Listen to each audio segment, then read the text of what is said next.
Oh, gee, I'm good. All right. Well, good evening, everyone. It's now 6 o'clock, so I think we'll get started.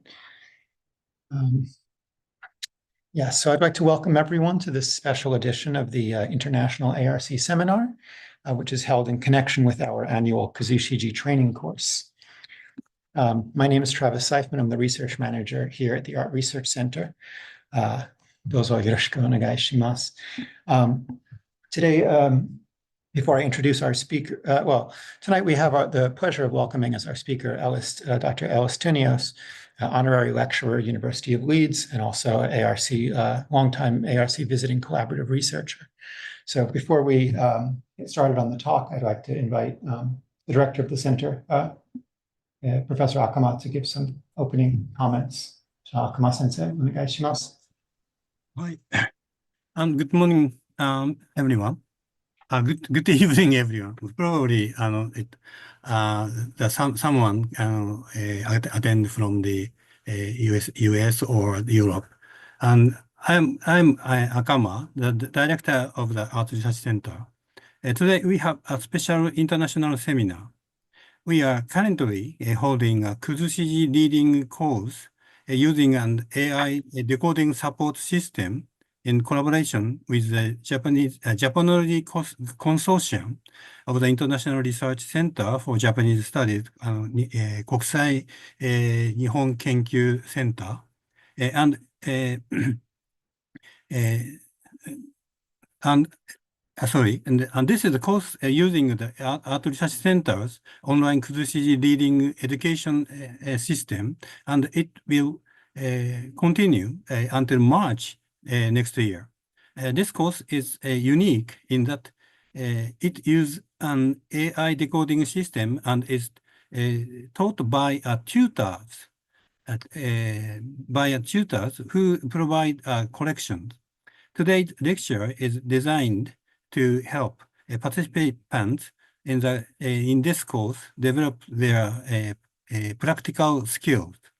The goal is to develop the ability to decipher classical Japanese text and document. But in order to do this, it is necessary to have the ability to recognize cursive writing, and ability to understand the historical Japanese text, and the ability to understand the characteristics of classical text, classical books, and document. Today, we have asked Professor Ellis Tinios, one of the leading authorities on the bibliographical study of Japanese classical books, to talk to us about the characteristic of Japanese classical books. We are told that he will use many examples in this talk. So Professor Tinios, please begin. Akama-sensei, and thank you for the invitation to prepare this particular topic for the course. Those of you who are enrolled in the course will very likely in future engage directly with early modern Japanese books. And my goal this evening is to assist you in understanding those books as material objects and alert you to the complexities inherent in its understanding them as bibliographic entities. Some of what I will present to you is basic information and will be known to many of you. However, it's good to go back to basics from time to time to have a fresh look at what we think we know. And I hope the non-specialist audience joining us will also find matters of interest in what I have to say. Now, 3 significant features distinguish early modern Japanese books. Nearly all Edo period books were printed from cut wood blocks. And I will explore the reasons for the use of this technology later in my presentation. Nearly all of them were commercially produced. Commercial publishers produced most of the enormous number of woodblock printed books published from the mid-1600s into the 1880s. And even after the 1880s, very fine printed woodblock printed books continue to be produced, although in more limited numbers, well into the 20th century. And finally, nearly all of them were issued in Fukutoji format binding. This binding was imported from China. Now, there's no agreed English language translation of Fukutoji. Literally, it might be translated as sack binding or bag binding. Neither is an accurate description of the binding, neither is pleasing to the ear. It's best to use Fukutoji in seminars, lectures, and publications after having defined it, as I will do. Now, the materiality of Fukutoji format books, we'll look at that. As I say, because of the overwhelming majority of books in circulation in Japan in the Edo period were in this format, therefore, I will not discuss other formats that very occasionally may come your way. After describing these books as material objects, I will also highlight those features of their construction and content essential to describing them as bibliographic entities. Now, all parts of a Fukutoji book, as I say, were made of paper, except for the silk corner pieces, the top and bottom on the right, as you see, the karogire, which enclosed the top and bottom ends of the spine of the book. And the other thing that wasn't paper was the hemp thread that secures the covers to the book block itself. Now, the book block, the hondai, consists of sheets of paper, cho. The cho were printed on one side only and folded in half, printed side out. The printed cho were stacked. The folded ends of the stack form the foredge of the book on the left, and the open ends form the spine. Now, what happened is you had holes punched, 2 pairs of holes along the spine of the book. And these were to be used for the inner binding, the takatoji. And the inner binding was secured. It consisted of a rolled paper cord called koyori. Literally paper twist, I suppose you might look at it that way. They were passed through those pairs of holes and very tightly tied. And I must say, they tied them incredibly tightly and gave a real solidity to the book block. But here we see the man whose job it was to punch the holes through the book block. And then, as I said, you would have the karogire pasted to the top and bottom corners of the book. Here we have a photo of an opening, the double-page spread mihiraki in a Fukutoji book. And you can see that the spread consists of the verso of one folded cho and the recto of the following folded cho. So when you open a book and look at it, you have to keep in mind that the right half and the left half were printed from separate sets of blocks in a separate operation.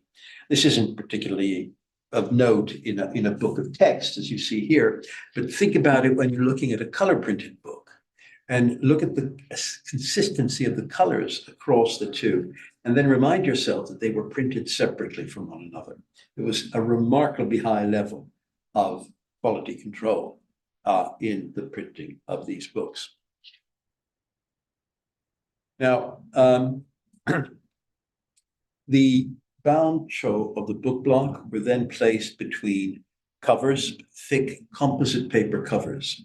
Now, the exteriors of these covers are finely finished. Sometimes they're burnished, sometimes they have patterns impressed on them, sometimes they're printed, but their core was of pulp paper.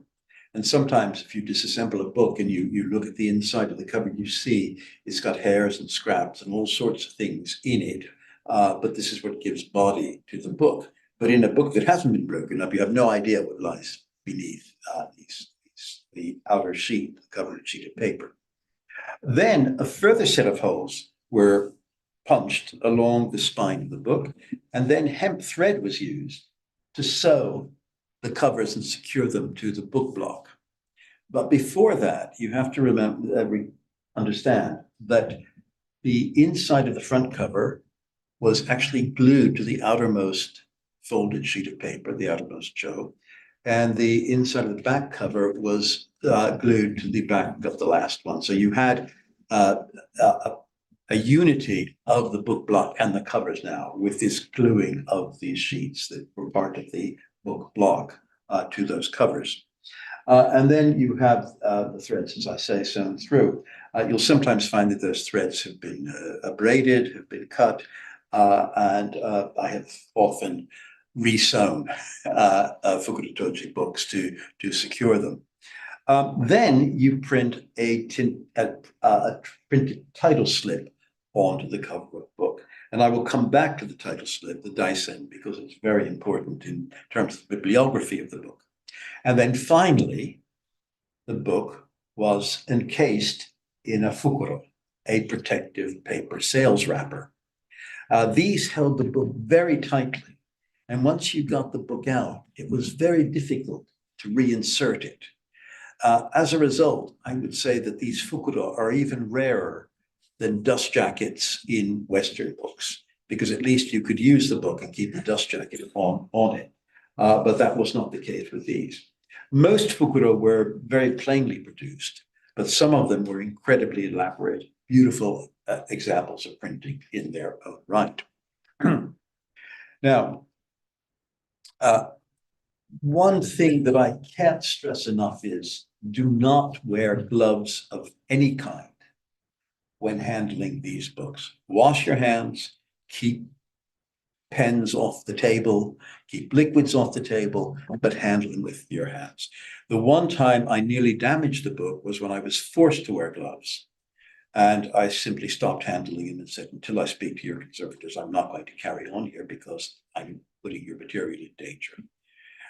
You just lose that fine tuning because you have to be able to sense the paper, the page that you're turning. You don't want to get your finger hooked in the fold of a Fukuda-toji book and then cause damage in that way as well. So I can't stress that enough. Do not wear gloves. Now, these are the sizes you're likely to encounter. The industry was highly standardized. As you can see here, the Hanshibon in the center was probably the most commonly used format. You find that in popular novels, you find it in things like the Hokusai manga, you find it in picture books, ehon by ukiyo-e artists. The ohon was used for more substantial picture books, if you will. And also you would find there histories, books that demanded a certain dignity, perhaps texts that were in Chinese are more likely to appear in ohon format. When we come to Chuhon, well, that was for trashy popular literature, sazoshi, you know, and they were smaller, as you can see. Now, of course, paper was the single most expensive component in the production of books. So therefore, the more popular books, which are going to be cheaper, are going to be in smaller format. You then had another format, which is called kohon, and that was used in odd ways, sometimes for guidebooks that you slip them into your sleeve as you were going out with them. This is a couple of chapters of Genji from a large set of volumes making up a complete Genji. Then at either side, you have Toko-on, especially large books. And these were exceptional, and they're quite striking when you see them. That one is a hyakunin issue, and it's a stunning display of calligraphy. That's all it has. You have these wonderful poems inscribed on these large sheets of paper. And then at the other end, you have mamehon, bean books, tiny little novelty books, but still produced and read. So that's the range of sizes you're likely to encounter. Now, what I'd like to do is to consider the individuals and the skills involved in each stage in the production of Fukuda-toji format books. I will be assisted in this by this spread from a Gokan published in 1818. Now, Gokan represent the final stage in the evolution of kusazoshi, or popular illustrated narratives, in the Edo period. I'll give you a moment to absorb this complex image, but I'm then going to dissect it and take you through it bit by bit. Now, if you're wondering about the publisher at the top and what's happened to his face, well, it's been replaced by a gold coin. Koban. And the text, he says, everyone work hard and get this done quickly. I'll be here sitting on my backside, making sure things flow smoothly. Time is money. He's Mr. Money Man who's responsible for all of this. It's going to happen. Coordinates it all. Here he reminds you of the spider in the middle of his web. And then I'll move on to the dissection of it. And now we're talking about a kuzushiji, which combines text and image on every page. So it begins with the author. Now, the author of kuzushiji had to have certain drawing skills because in his sokomon, he had to indicate the kinds of drawings that he wanted. The draft had to include them. And you see it to the left, something miraculous has happened and those characters are losing some of their strokes and they're falling down. And the author is written in red. This is like a character one, thing on the right is falling. And on the left is his son, is fallen out of Ming on the top, the Mei on the top. So he provides a basic sense of what he wants the spread to look like in the published book. The book then goes to the artist. So you can see to his left, the artist has the draft manuscript. And what he's doing is on a fresh sheet of paper, he is drawing the figures. He's realizing the author's ideas, but no text. He's just putting the figures down. He then sends that sheet, which has now become a block-ready sheet, a block-ready drawing, to the copyist. And the copyist is only copying the text. You can see he still has the draft manuscript there to his left, and he's adding in the very fine text. And he's here saying in part, I think I'll stop the text here and move the rest of the sentence onto the next folio. Oh, and if I don't make the matching marks big enough to be noticed, then the reader will just skip over them and read in whatever order.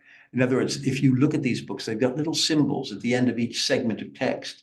You then have to find the same symbol elsewhere on the page to continue reading in the proper order.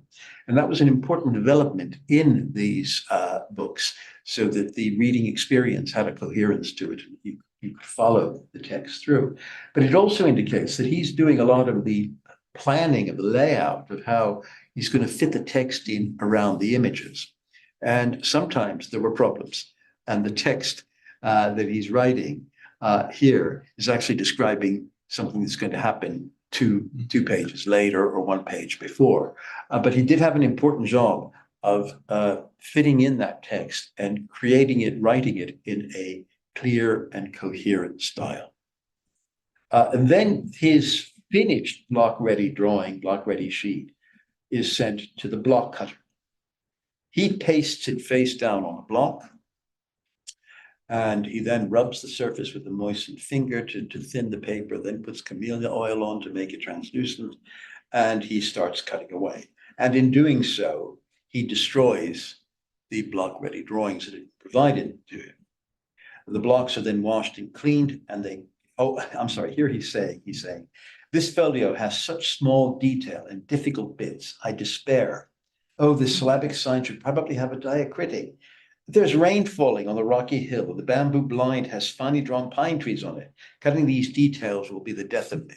And I have to say, sometimes when I look at these gokan, at the incredible detail that was expected to be reproduced, it is something remarkable. A high level of skill went into the cutting of the blocks and then, of course, printing from them. And then finally, the completed block goes to the printer. And you'll notice that there is no press involved. The ink is transferred from the block to the paper entirely by the pressure applied by the printer from his arm through a body onto the surface. And there we can look more closely at that detail. So you see he has a stack of unprinted sheets in front of him and a stack of printed sheets over to his right. Okay. Then the sheets need to be folded and collated, and that's what the man in the back is doing. And then we saw before our friend here who's punching the holes through the stacked sheets so that they can be bound together. Now, the entire operation, I'll just let you see here. Here's the journey from the author's draft, to the printed page. And I can't show you the block ready drawing, which has the artist's realization of this, because that was destroyed when the block was cut. But you can see it's an approximation that the author is giving to the artist for realization. But the falling characters are there in it, and the general pose of figures is still there. So, as I say, so this whole procedure was dependent on our publisher there. He financed the business. He engaged and coordinated the individuals involved in the production of the books. And as I say, he's depicted with a gold coin for his face. Okay, now, one point I'd like to make is that anything that could be written or drawn onto a sheet of paper could be cut into a block by a block cutter and then printed. This gave the designers of books in the Edo period remarkable flexibility, much more than you would have if you were using movable type. But that isn't why they abandoned movable type. I'll explain why they did that in a moment. But what I'd like to do now is run through, using the same images, editing the same images, the production of a text only. So that would start with the artist, who doesn't have to draw figures in his text. He's just providing a clean text. And then the copyist will write it out in his professional hand. And then he sends his block sheets to the block cutter. And then we have them published. Straightforward. Now, if we look at the production of books of images, the artist is creating the block-ready drawings himself, freshly, onto the sheets of paper. And there is an example of a block-ready drawing prepared by Hokusai. There is no intermediary between the artist and the block-ready drawing. Some people have said in print even, oh yes, well, the artist provided the sketches and then a copyist did it. Well, if you have a copyist who could produce that block-ready drawing, he's as good as Hokusai. And there's no way, with the best will in the world, that you could take a complex drawing like that and copy it and understand every stroke in it. So it was the publisher was paying for high quality drawings to be realized in print. And you remember I read that quote about the block cutter saying, how am I ever, it's going to be the death of me, all the detail. Imagine receiving that block ready drawing.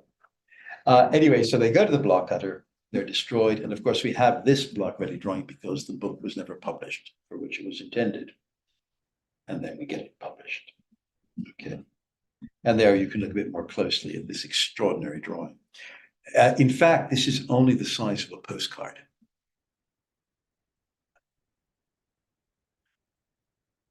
Now, what I'd like to do is turn to typography, printing from movable type, and xylography, printed from wood blocks. Because the question is, why did xylography become the industry norm in Japan by the middle of the 17th century?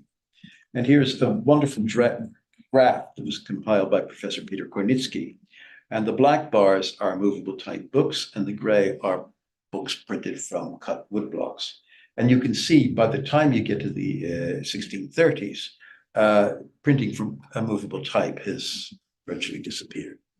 And some people have said, oh, this is because of technological lock-in in Japan, you know, it was too hard for them to move. It didn't work that way. The industry was producing books with movable type in huge numbers, relative speaking, you know, in the early decades there. There was no previous woodblock printing technology that was so dominant that they didn't want to move on to movable type. But the point to make is that nearly all of those texts that were produced, those books that were produced from movable type, were in Chinese language. Now, the main factor behind the triumph of xylography printed from wood blocks over typography was the publisher's realization that in order to maximize their profits, they had to provide furigana in their publications. And as you can see on this page, furigana are very generously provided. They are the very small syllabic symbols to the right of the main text. They're to the side of Chinese characters, telling you how to pronounce them in this particular context. And furigana made the books containing them accessible to the widest possible audience. So here we have a part of one of the columns of that text, and you can see we have the kanji, we have kana embedded in the Japanese text, and then to the right, we have the furigana. Now, if you wanted to produce this using movable type, it would be a nightmare. It would be technologically extremely difficult and extremely time-consuming. Now, the thing is that this kind of text, this is what the public wanted. And cut wood blocks provided a flexible and efficient way to produce the kinds of text the Japanese readers preferred. I can't emphasize that enough, the incredible importance of furigana in this movement, in the adoption of this particular technology. Now, cutting the fine lines of hiragana made great demands on block cutters, greater than the demands on their skills when cutting standard script kaisho into a wood block. And I think that this was a transferable skill, and it could be used to cut complex images into wood blocks. So here is this example of the fineness and the quality of the line that the block cutters could cut in producing a text. And here I'm giving you some examples of incredibly complex designs that were cut using the same skill set.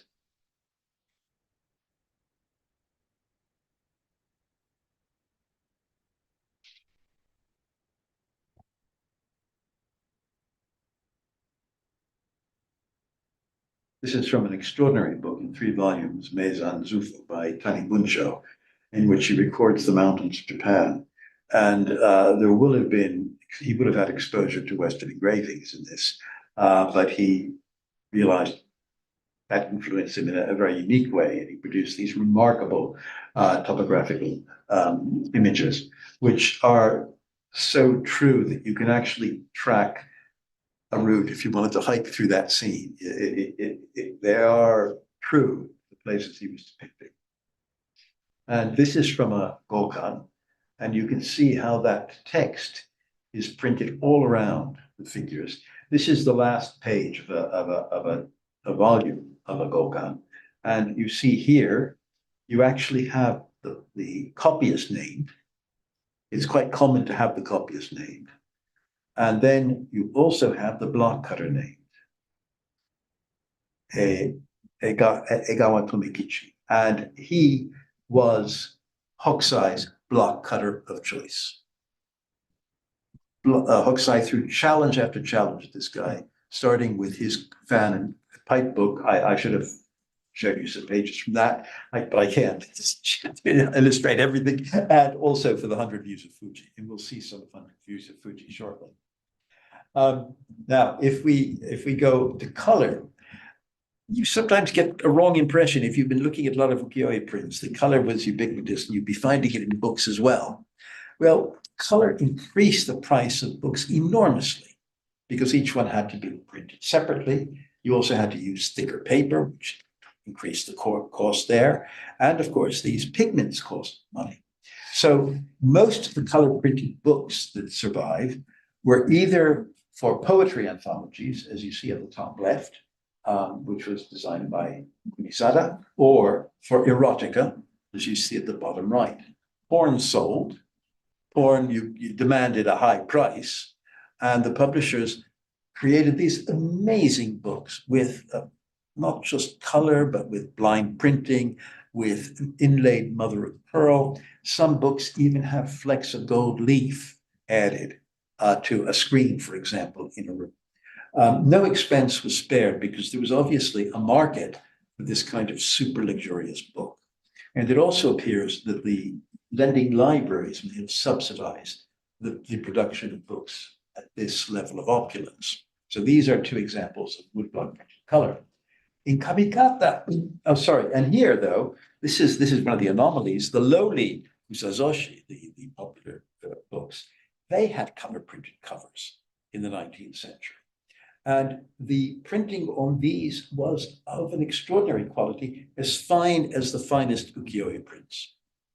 The rest of the book did not have color, but it was lavished on these covers. And when you see some of these covers, like this example, in a fine state of preservation, they are a wonder to behold. They even have blind printing on them.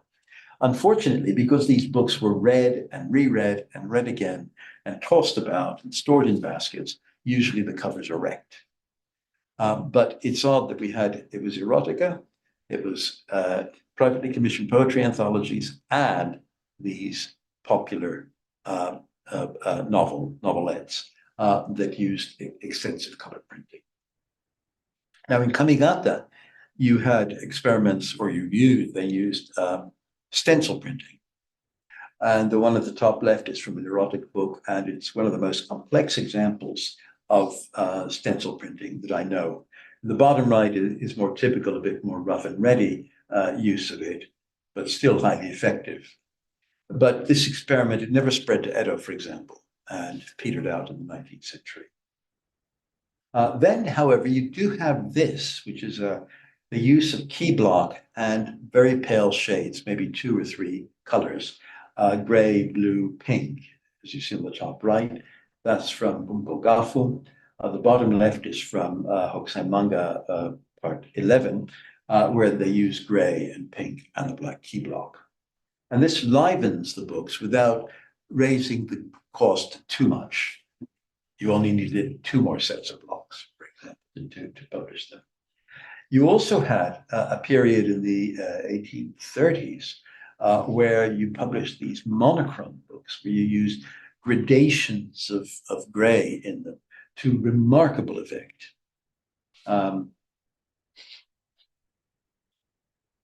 So these are the variations that you could find in terms of images in books. Now, these were all cut from wood blocks, and publishers ran a system of publication on demand. And we know that blocks were used over and over and over again over an extended period.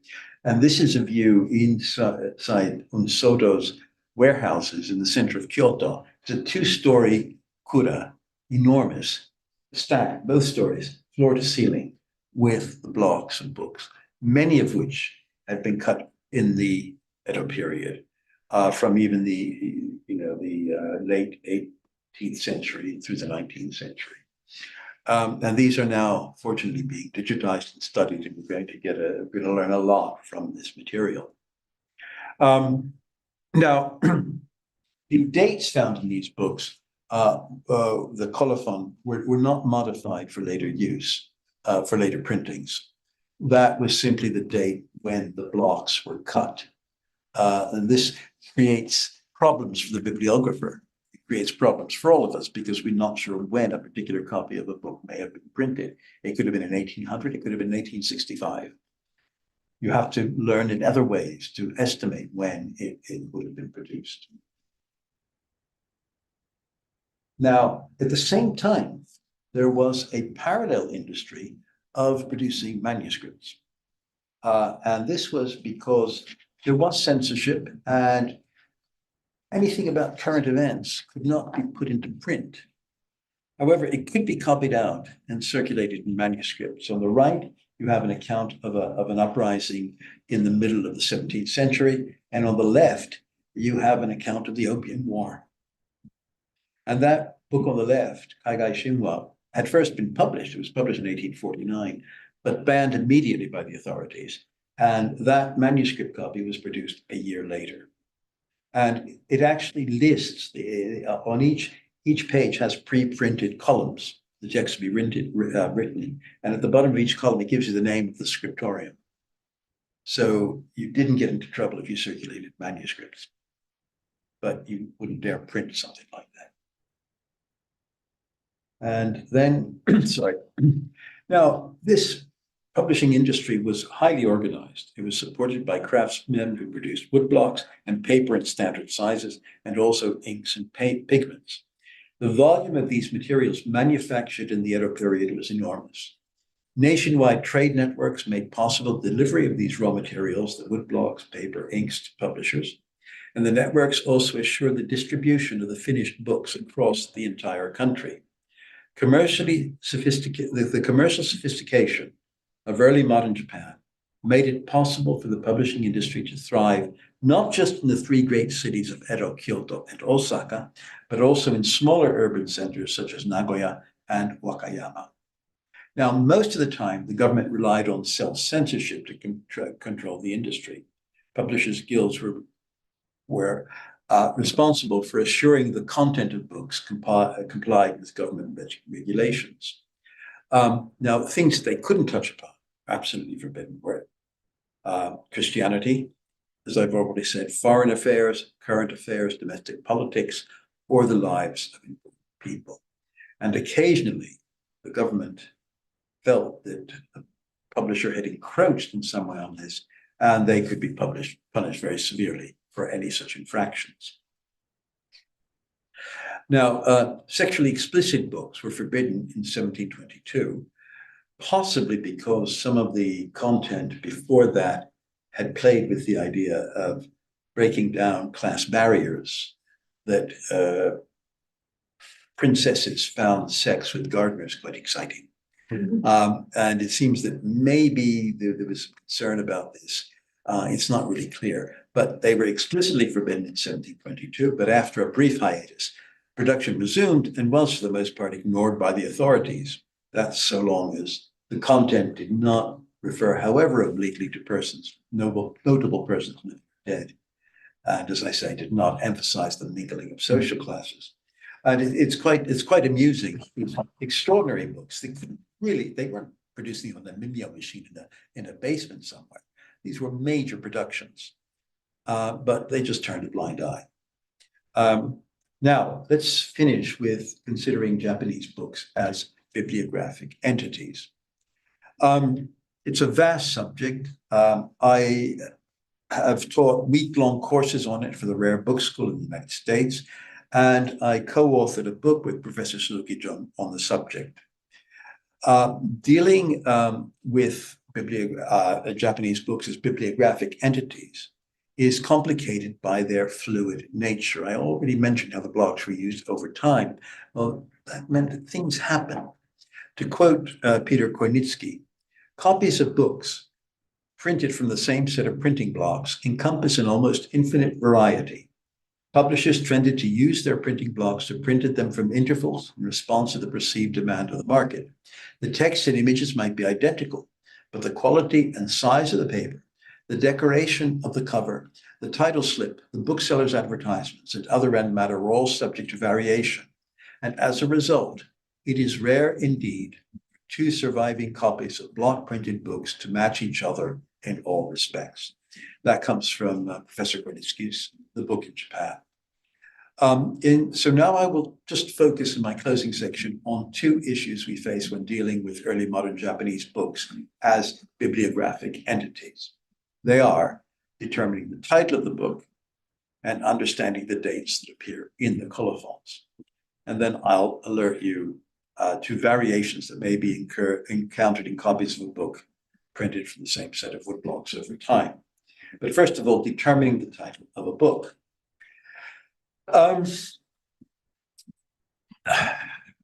Something as basic as this can be very problematic. The title page, which forms the basis of bibliographic descriptions of Western books, has no equivalent in early modern Japanese books. The basic bibliographic information found on the title page, what we expect, title, author, publisher, place of publication, date of publication, is not provided in a standardized form or in an established place in Edo period books. So you can imagine the challenges that we face, whether we're scholars, librarians, bibliographers, or collectors. The only place in all Fukurotoji format books that carries a title is the cover, and that is the title slip, the daisen. It's pasted on the cover. So conventionally, this provides us with the toitsu shomei, the uniform title of the book. This is the title by which the book is cataloged, referred to in bibliographies, catalogs, essays, books, and lectures. It would be chaos if we didn't have a uniform title, a Toitsu Shome.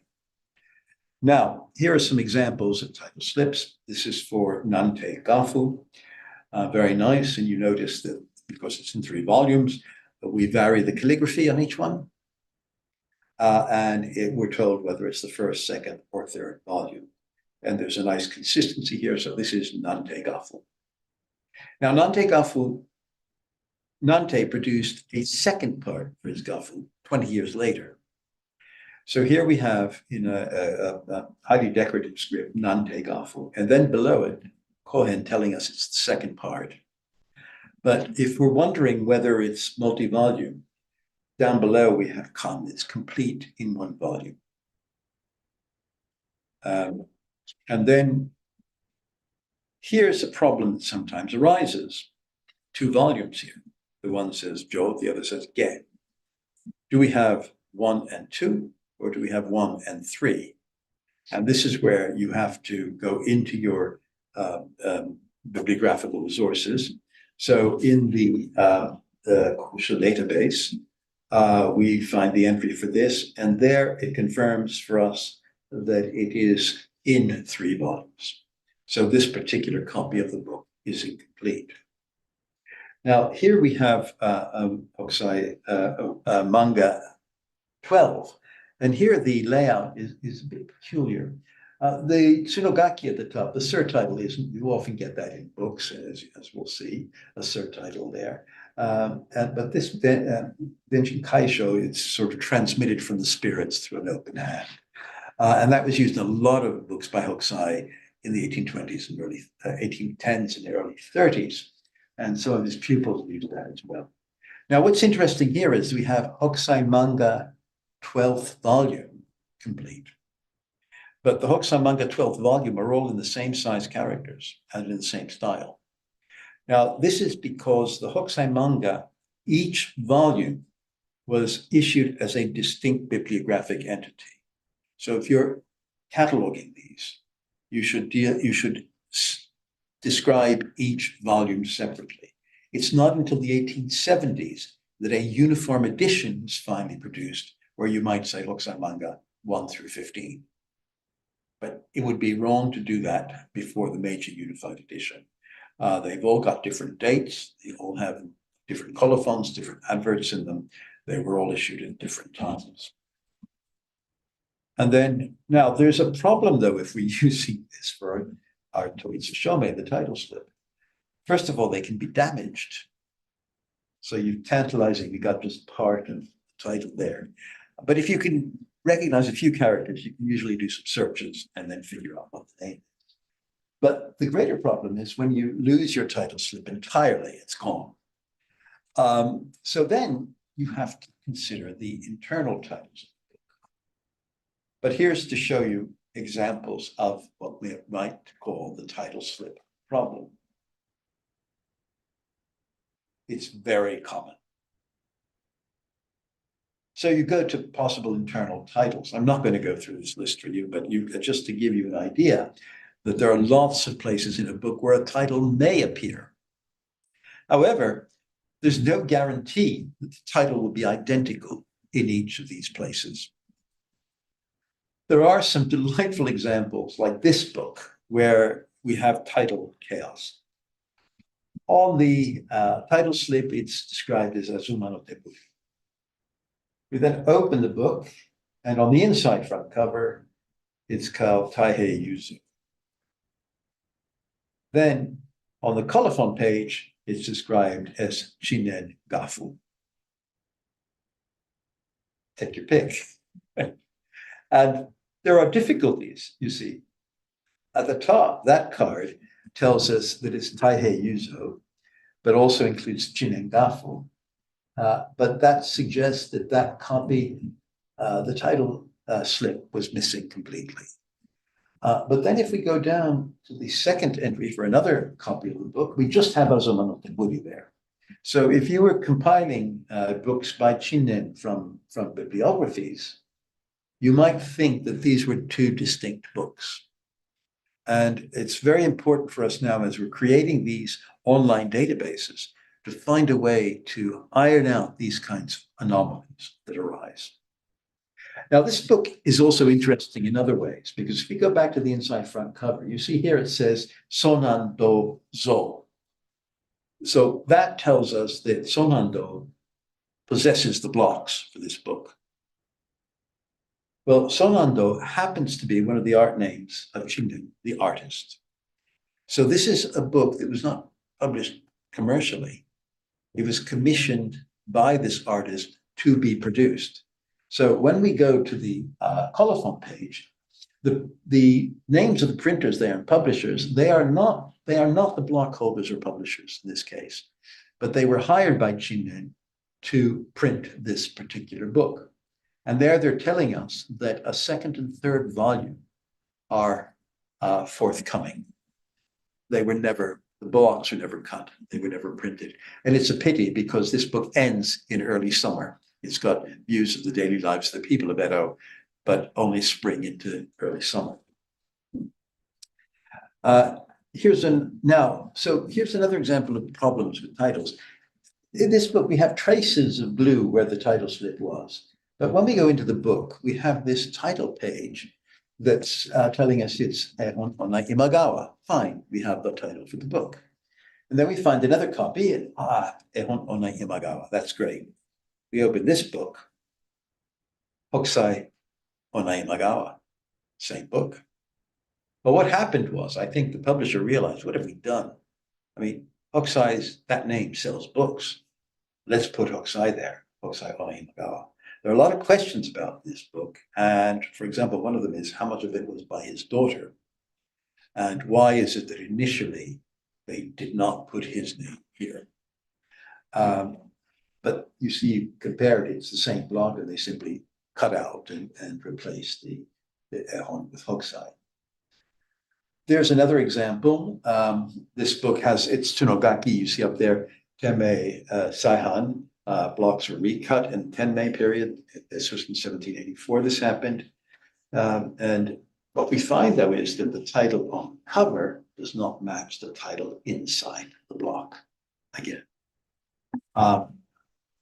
And so the colophon that was decreed in 1722, all books had to contain, provides us with the year of production, but of the blocks, the place of production, and the shop names and the addresses of the publishers and distributors. However, colophon does not include the title of the book.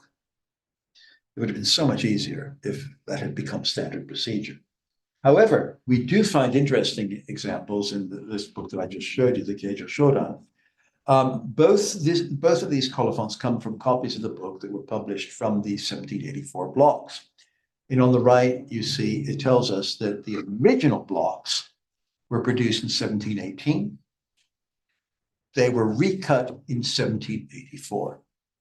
So this is the only kind of modification of a colophon, as it were, or dates, more than one date in a colophon. And then the other colophon there tells us that the publishers on the left acquired these blocks, Kyuhan, in the 12th year of the Bunkan era. So that was 1815.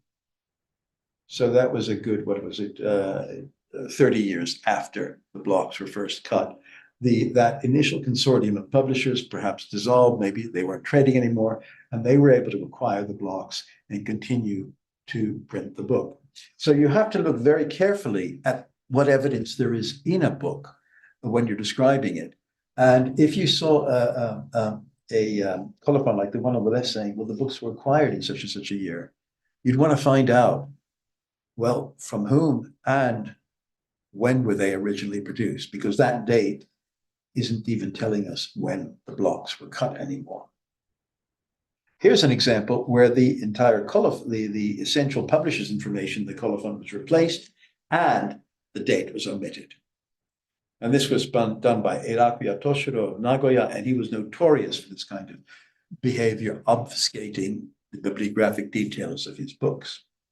And here we can see that's how the original publisher issued the book. And these are 3 different printings by Eirakuya. None of them have a date. And as you can see, they cover 30-year period, or more, half a century there. So what happened was you've missed, it should be 1814, where's the foregone? On the left, you've got an extra block added, an extra color block. The bottom right, there are no color blocks. And then in 1850, there are color blocks, but using much cruder colors than ever before. And then there's Hyakufuji by Minsetsu. And this book exists in at least 4 editions, in which the papers of a different size, different thickness, and there are different decorations on the covers. And then here we have a Gokan. Well, the Gokan normally appears, you see, on the left, but occasionally in the 1810s and into the 1820s, we find copies of Gokan that have been printed on substantially larger paper. And those are always very early in the printing history of the book. And it's very hard for us we still don't know exactly why that was done. And then we have the removal of poetry from the key block to issue a book as a picture book rather than a poetry anthology. Here again, you've removed the poetry and changed the name of the book while you're at it. And you're also using cheaper pigments. Here, this Onei Magawa again, to change the title, add color, use larger paper, and in this case, even inserted a preface that wasn't in the earliest printing of the book. So, and you can omit color blocks, and you can omit gray blocks. And then these are just seeing the same blocks over time, how the quality of the printing can vary, and the feel of the book can change substantially, and here as well. And then I'll finish with Fugaku Hyake, 100 Views of Fuji. So that's how Hokusai intended it to be. And that was the first printing of the book after his death. It's not so easy for you to see on the screen here, but there are subtle differences in the intensity of the printing and the fineness of the detail. Then there was this extraordinary thing in 1858 where they recut the gray block and added a pink block and did things that were totally uncharacteristic of Hokusai. However, I'm happy to say that that did not last long. And then when it was reprinted in the 1870s, gray blocks were restored, but by that point, the fine detail of the blocks had clogged, and the bokashi was not as subtle. You can see how the tonality varies on either side of the well. There's not that match that you would expect. So that brings me finally to my concluding advice to you, which is try to avoid making a definitive statement about a book if you've only examined one copy of it. And I will stop there. Thank you. Oh, thank you so much, Ellis.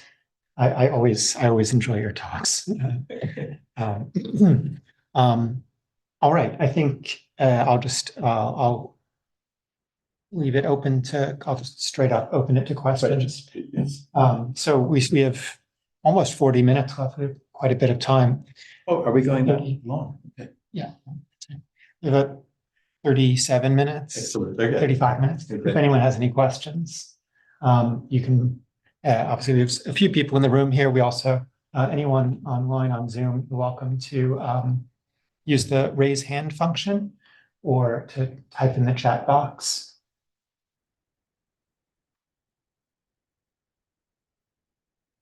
No one has any questions. Maybe I'll start off with one while we're still waiting. I was curious, maybe I misunderstood. I feel like you implied when you were showing, you're showing 3 volumes of Nantegafu. Yes. With different styles of calligraphy on the daisen, right? Mm-hmm. And I had always assumed when I see books with very different, calligraphy on the daisen, yes. I assume that they're from different printings, or different editions. Same edition. It was that kind of refinement. Mm. And if you see, it goes from a more formal to a less formal as you go through. And that was very common. The other, where I said, is this 2 or 3 volumes, you would notice also the calligraphy varied there, but they are from the same edition. So they would use you want me to go back to that Oh. image? No, that's fine. That's okay. Okay. Yeah, so they would use different styles of calligraphy to indicate that it was different volumes, to sort of highlight that they're separate different volumes. I think it was just an aesthetic refinement. One of the things that this brings up, leads to, is that in Western books, we had decorative elements. Mhm. We had sort of historiated initial letter, Right. They would sometimes put a heading, an ornamental heading at the beginning of a chapter, or a tailpiece, they call it, at the end if there was space in the last page of a chapter. And these were purely, decorative. They very often wouldn't relate at all to the text and what images they carried in them. We don't have decorative elements in Japanese books. Decoration comes from the calligraphy itself. Right. So prefaces, for example, are often written in a very flamboyant hand. Whereas Right. all the rest of the book is quite straightforward. You can read it, there's no problem. But the calligraphy is there to impress you. Right. Right. Yeah. Thank you. So we have one question in the chat, but I'm also going to say, どなたか質問があれば、日本語の質問でも大丈夫です。Can I And just say that it was Peter Kornitsky? It was from an article, but I can't immediately provide the full title of the article. Okay. so Michelle Kuhn was asking about the graph of the change from movable type to wood block type. So I'll come back with that. that's from Peter Kornitsky. Thank you. Another question. I was wondering how expensive paper was for someone wanting to write his diaries, or for someone who wants to write a manuscript. In terms of book production, paper was the single most expensive component, but there were many grades of paper, and if you wanted to keep a manuscript, another thing you might do is, if you couldn't afford to buy a book, you would borrow a copy of the book and copy it down. So if you were of a certain class, you could afford to buy paper for that kind of writing yourself. After all, the Portuguese, when they first arrived in Japan, 16th century, were astonished to find, as they said in one of their letters, they don't wipe their noses on their sleeves here. They use special pieces of paper they then throw away. So, paper was ubiquitous. And I'll just say again, the kind of paper you needed for a book was going to be of a higher grade and more demanding grade than what you might be able to get away with for your diary or transcribing a printed book. And after all, they were using, sorry, I'm blanking on the word. They were using trash paper to make the they were covers. using waste paper for the insides of the covers. They would get that paper pulp made out of waste paper. Yes, quite clearly. Where the matching marks, the Aijirushi unified. Aijirushi, there's no set group of those marks. I think it was what took the fancy of the copyist. Sometimes it's a circle that's only half black, and you match it with another that's half black, or it could be a triangle, or it could be a gourd shape. It could be a crisscross with dots. You make a cross and then put dots in each quadrant. So it was open to whatever they wanted to use. They tended to standardize kinds of dots, squares, triangles, the gourd shapes, as I said. Yeah. Now, how do we translate kan into English? No, I think what Suzuki Jun and I finally came down to was something like book, like the books of the Bible, the books of Homer. It was a part of a larger text, and it is not necessarily coterminous with the physical volume, the satsu. Okay, but here what they're saying is yonkan satsu. It's actually saying each book consists of one kan. Each volume consists of one kan. But it could be that you have 4 kan in 3 volumes.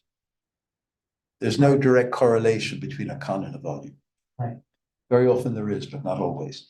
So again, this is a term that might be easier to try to define and then just use the Japanese. Yeah. Because if we start saying book, I know I'm referring to a book as in Homer or as in the Bible, but my reader might not, and might think I'm talking about a bibliographic entity, within covers. I'm sorry, I can't be more specific, but this bedevils us in doing bibliography of these books. How exactly do we translate these terms? Especially because you can talk about it a certain way, like in scholarship or something, but then when you're writing a bibliographic entry in a library database or something, You have to, and you're in trouble. And even for modern books, this is a problem, right? Because I certainly found in my own dissertation or my own research, you'll have something like, Daisankan Jo and Ge. So it's however, I don't know if you want to translate that as book 3, first part and second part, or but then it's book 3 Zokuhen. It's the book 3 of the continued edition rather than the original edition. That's right. So anyway, but can I say though, then if we come to Gokan, right, that those popular novels, a kan in there was 5 sheets. Okay, so hardly an extended element. Let's see. So we know how frequently an erotica piece has been reprinted, given its commercial success. We want to explore popularity and commercial impact. Where should we look and what kind of databases or resources should we consult? Okay, well, now, the color printed erotica, you get some indication of reprints. But I think the public wanted novelty all the time. So while there's some evidence of reprinting and evidence of blockware, it's not that common with the erotica. I think in the 18th century, when it was line only, the blocks were used and reused over an extended period.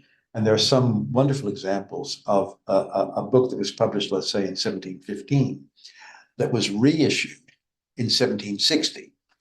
However, the publisher wanted to disguise the fact that he was using old blocks. So he cut out all the heads and replaced them with the current hairstyle. The kimono they could kind of get away with. They didn't have to update the kimono so much. The hairstyles would have been a dead giveaway that these blocks were 30, 40 years old. So that's one way you can see about the reuse of blocks along the way. Another area where you find a reuse of blocks is in erotica that have to do directly with living actors and scandals in their personal lives. And this kind of scandal book had a rather limited shelf life. And I've encountered examples where the entire original text was cut away from the images, and then a new running text was provided for these images. And in those cases, they also had to replace the actor likenesses, the yakusha nigao, with just generalized male and female faces. Now, where would you look? It would just mean having to look at a lot of books, a lot of shimbun, to start getting a sense of how many of them can you say, well, look, there's a real degradation in the quality of the printing in this over time. But there's no easy way to do it. Thank you. Okay. So anyone else has questions? I've got a 2-part question. The first part is the Unsodo archives, although it doesn't look very archival. Those wood blocks, how are they being digitally preserved? Is it 3-dimensional scans, or is it just flat scans to get the depth data? No, what they've been doing is photography, but is it 3 photographs? 3?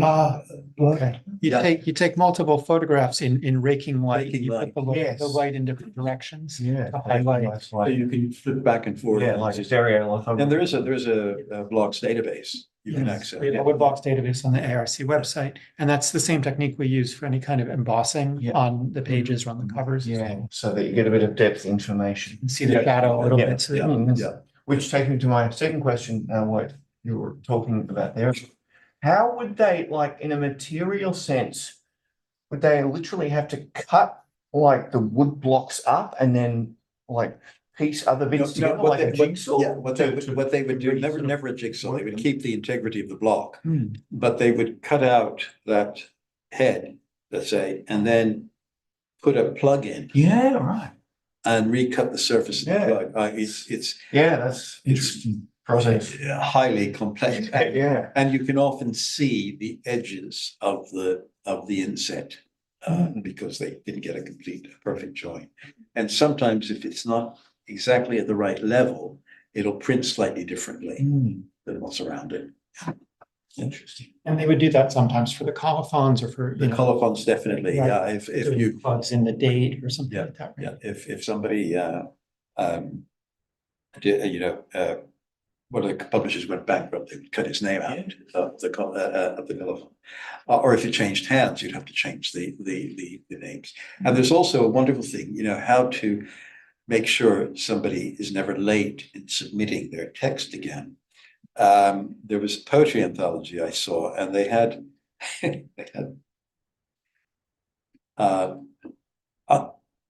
where somebody's poem was supposed to be, it just printed black.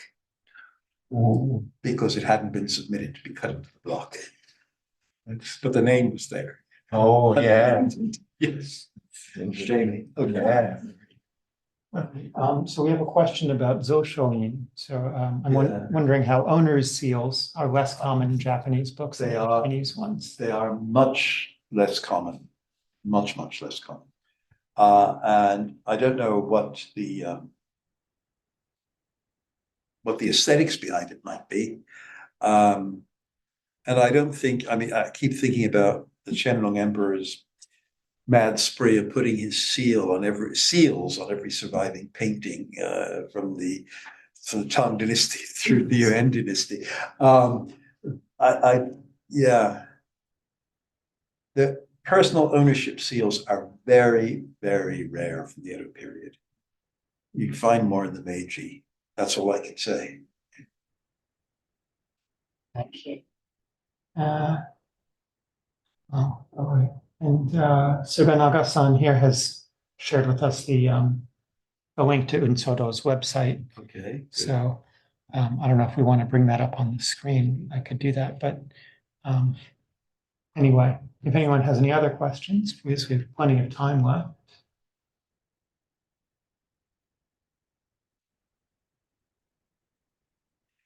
Well, as I said, I could fill a 5-day course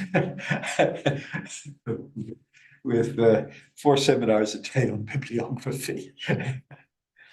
Let's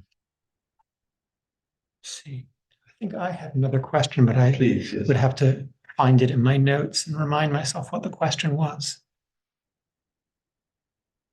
Oh, I guess. Yeah, so I was wondering when you were talking about the copyist. Yes. It sounds to me like that job was probably very similar to what in Western comic books we would call a letterer. So I'm just wondering if there's any, is there an important difference that we're not calling him the letterer? I mean, it's not letters. Why should we call him letterer? He's not, It's not letters. He's writing. It's a text. Right. He's a text producer, he's a copyist, but he's copying a text somebody else has provided. And if you look at these things in the flesh, I mean, they're small books and they have very dense text in them. And these guys had to be able to write those texts with the clarity that the reading public could actually read what was there. And the thing that they were doing is they had very few Chinese characters in those popular books. Very, very few. They were almost entirely in kana. So you could have the most basic level of literacy and still enjoy the Gokkan. But that did require great skill on the part of the copyist. And so you find always in Gokkan the name of the artist, the name of the author. And then the next most common name is the copyist. And very rare is the block cutter. Thank you.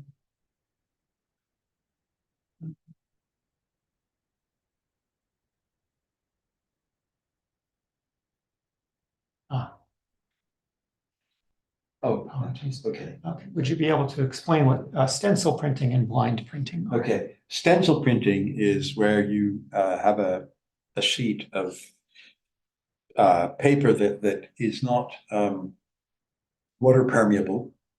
Like you've treated it in some way, and you cut out the areas that are to, let's say, all the red areas in a print. You cut those areas out of the stencil. You then place the stencil over your printed sheet, make sure it aligns with the black outlines, and then you brush the pigment over it. And one of the ways you can be sure that you're looking at a stencil printed color is to look at the edges of the color. And if you see a pooling of the pigment, so the red will be a little bit darker on one side, you'll know that's the direction in which they brushed the red pigment across the stencil. So that's stencil printing. And it's amazing that they get such sharp and clean results using a technique like that. Blind printing is when you use a block that is not inked. It has a pattern inscribed into it, and then cut into it, and then it's the pressure of the baren on the back of the paper that pushes the paper against that, and it gets that pattern in it. And even in Gokan covers, like the bottom left there, you get extensive blind printing. It's something that appears in the most luxurious of books. Thank you. What is he? Can you share more about Oh, lending library system. lending library system? Yes. Yeah, it would be nice to know a lot more about the lending libraries. They were very important in circulating material, as you say. And it is interesting that they carried erotica. And I first realized what a big role they played in that was when I was in Boston at the Museum of Fine Art surveying their erotic books. And so many of them had lending library seals in them. And I've seen some where there's a label stuck on the front cover that says, there will be a fine to pay if this book comes back damaged. If you've inked it, if you've scribbled in it, if anything's been done to it. They were ubiquitous. I mean, it's fascinating, the whole business of the lending library. And it was cheaper for you to rent a book from a lending library than to buy it. Even Gokan, those cheap little books, were in lending libraries. And obviously people probably preferred that to storing it. It would be a problem of storage, or you read it, send it back. And I can imagine the competition there would have been when the next installment of the Nisei Murasaki Nakagenji came out, to read it before the Yamamoto's next door. Now there have been some studies. The records of most of the lending libraries are lost, but there are some in Nagoya that have been studied. But again, it's so much here. For example, publishers' archives survive in a meaningful way for us either. So there's so much we would like to know that we don't. We're not even sure about pricing of books, what they sell for. So they're little gems that we pick out here and there, and we cherish them. I'm sorry I can't give you a more helpful answer about lending libraries. And these lending libraries are, this is Kashihonya. Is that right? Kashihonya, yeah. Now, my image, when I think of Kashihonya, my image is somebody with all these books on their back, moving around, right? Mobile, walking around, mobile libraries, walking to villages, or even walking, making the books available. And yes, more. They appear in Shunga a lot. And there was a poem apparently lamenting the lot of the Kashihonya man who goes around because he uses up all of his vital essence, he dies young. That he was the kind of milkman of the Edo period. So enough of that.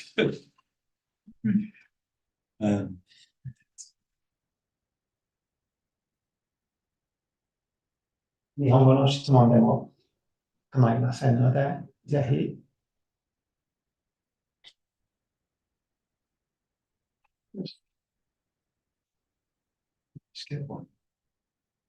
Doing? I don't believe it. I thought I saw Dave. Oh, no, that's right. Sorry.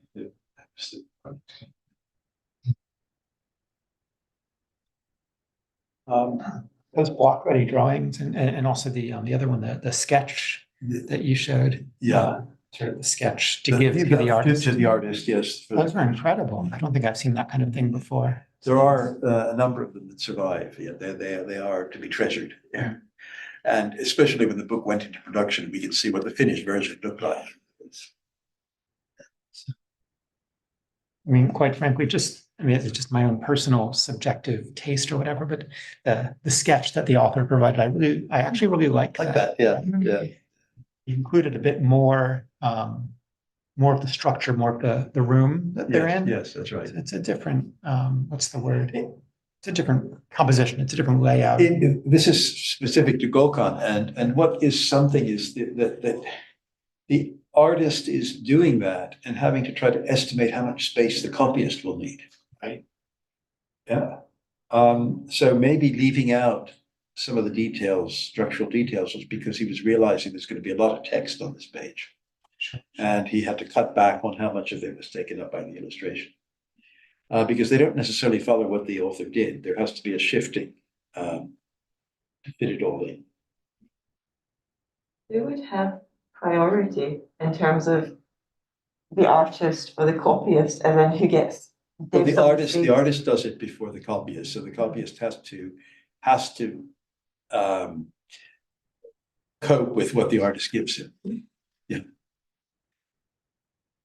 I can't imagine a copyist would send a drawing back and say, "This, you're taking up too much space."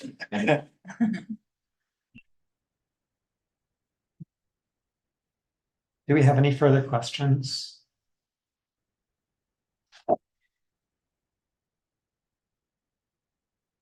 Yeah.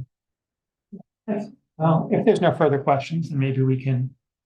Let me thank people for the questions that came forward. Yeah. Thank you for your questions and. Okay, do we have, I don't know, 悪魔先生何か指名としてコメントはあるのでしょうか?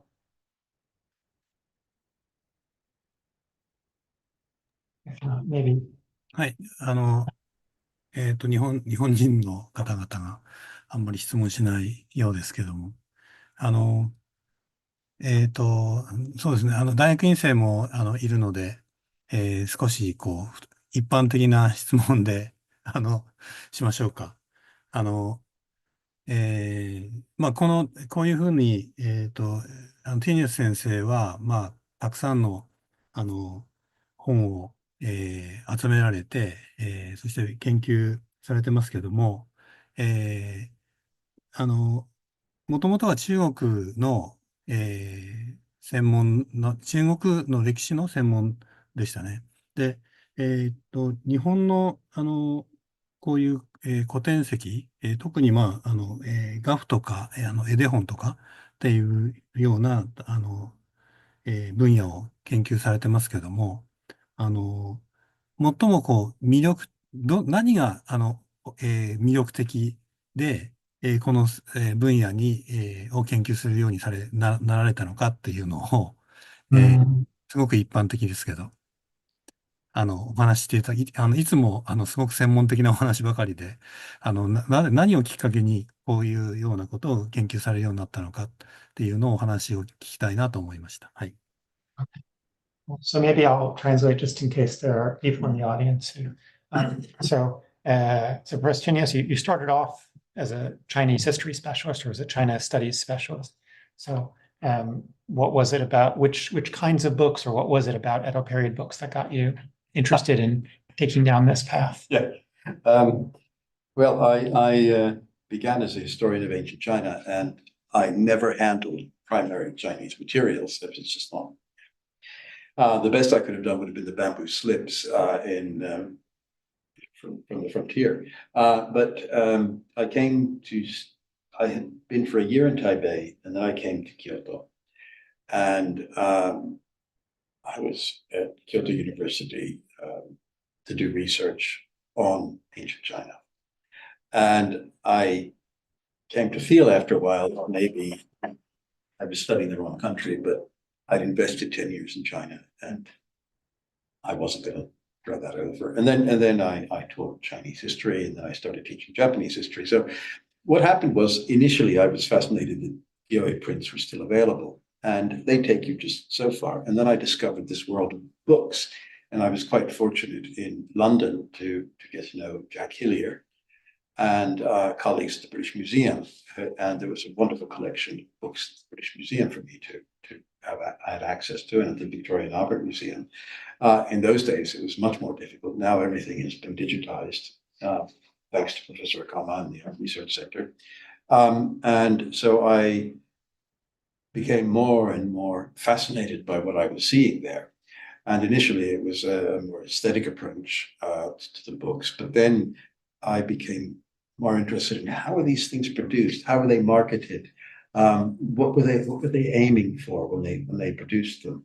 And it's just carried on. I was able to take early retirement, and my retirement has been devoted to immersion in early modern Japanese books. And there's been a real shift through, from the initial things that I was doing to the kind of work I'm doing on them now. And for example, I've become very interested in the presentation of text in the book. Initially, we used to joke that I was only interested in Jino Naihan, books without a text, and now I will actually consider in detail Edo Naihan, books without any illustrations, but for considerations of the way the text is presented, the way that the layout of the book works. So it's every aspect, I would say, of the book that has interested me. And I've not found in Chinese books, for me, something that attracts me so powerfully.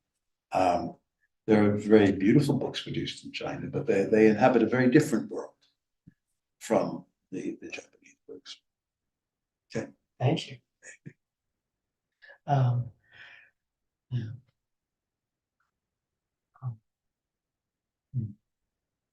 I mean, I haven't having had, some amount of interest in the Japanese books, for however many years, learning, there are people who study the Chinese books, and I wonder what those are like. And so maybe I'm kind of coming from the opposite direction. Yeah. Anyway, we do have one more question from Hashimoto-san. Would you tell me how readers enjoy in Edo many variations of the same book? Right? There are ways of reading and enjoying a book because of many versions. Did they ever print sort of a collected volume of multiple versions so that people could enjoy the different versions altogether? There are two things here. One is, are we talking about a text? So, for example, some of my colleagues, like Laura Moretti, has looked at the way a text imported from China was transformed again and again in Japan. So it went from a short report, let's say, of a crime, into a short story, and then into a novella, and then into a kabuki play, and so on. So you could yourself gather together versions of a story. And that certainly people enjoyed seeing, the playfulness with which you could adapt material from one genre to the other. As to collecting physically different versions, I'm not sure if that was something that happened in the Edo period. It's certainly something that happens with some collectors today. There are those who collect Japanese books who just want one copy that represents the finest possible state of the book.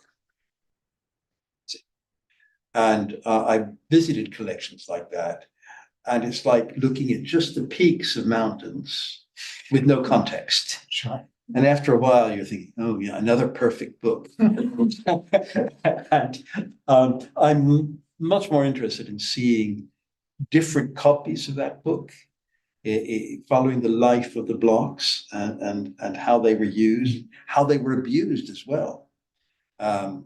You find some books, especially certain like Yomihan, where you have Yakusha Nigawa actors' features there, where the villain, his features have been damaged. And a colleague told me that he saw on one Gokuen cover noticing, we all know so-and-so is dreadful and he does awful things to the hero, but please don't deface the book because we want everyone to see what wicked features he has. So you know, this idea that people get so excited with their books that they actually take it out on the page itself is something else that interests me, to see how you're interacting. So the fact that a book is grubby, for me, means, gosh, a lot of people enjoy this book. Yeah. So, and somebody did a study recently called Dirty Books. I think it was an article. This person took one of those thick encyclopedias of general knowledge from the Edo period and saw which bits of it were most thumbed to try to figure out what was the material in it that readers were most interested in. That's interesting. Yeah. So there are all sorts of ways of engaging with this material and studying with it. But for me, as I said, don't make a definitive comment if you've only seen one copy, because you could be completely misunderstanding what the book is about. So, but I mean, I'm not personally aware of it, and again, I haven't explored that many things, but I wonder if publishers would never sort of collect multiple books into one, bind them together and say, here's, I'm hesitant to name titles, but I don't know, here's Nantoka Gafu and Nantoka Ga Ho, so that you can compare them in one place. What I have seen is a single volume that at some point, and it's very hard to figure out when this happened, 3 different sets of illustrations for a poetry cycle were brought together in one volume. And we know that they came from different publications because the image field is different in each of the sections, you see. So this was a composite book that a publisher did, but he published them all at the same time and used the same pigments. But that is quite rare, although, as I say, it did happen that you would compile something like that. I've also seen compilations of books of Tobai comic drawings from the 18th century that were brought together in kind of anthologies in the 19th. Yeah. Actually, that makes me think of, reminds me of, I have seen books in my own research where somebody at some point, I don't know if it might be as late as the 20th century, but somebody at some point took 2 completely unrelated Edo period books. There's no meaningful connection between them that I understand, and bound them together. Now that's a collector doing it. I mean, we have to make a distinction between a publisher bringing together things and the collector who, maybe for convenience, just sews things, bound them together. Or saw some relationship there that escapes us now. Yeah. Too subtle for us. All right. Is that quite common? No. No. Okay. Yeah, I'm blanking on, I don't remember at the moment exactly which book it was, but there was one book that I looked at for my research, which I think there's only 1 or 2 copies that are known to exist. Yes. And one of them is sewn rather tightly to another book. Yeah. So in any case, now we have reached 7:30, so we're basically out of time. So thank you so much to Professor Tinios for your always enlightening talks. Thanks to everyone for your attention and your many questions. Thank you for hanging out, those of you who are still with us. For those who are in our regular seminar audience series, our next seminar will be next week, Wednesday, November 13th. And the speaker will be Professor Nakamura Satoru from the University of Tokyo Historiographical Institute, Shiryohen Sanjo. And the English translation of his Japanese title for his talk is Efforts to Support Historical Compilation and Research at the Historiographical Institute. So I hope everyone will join us then, those who are typically within the ARC seminar series audience.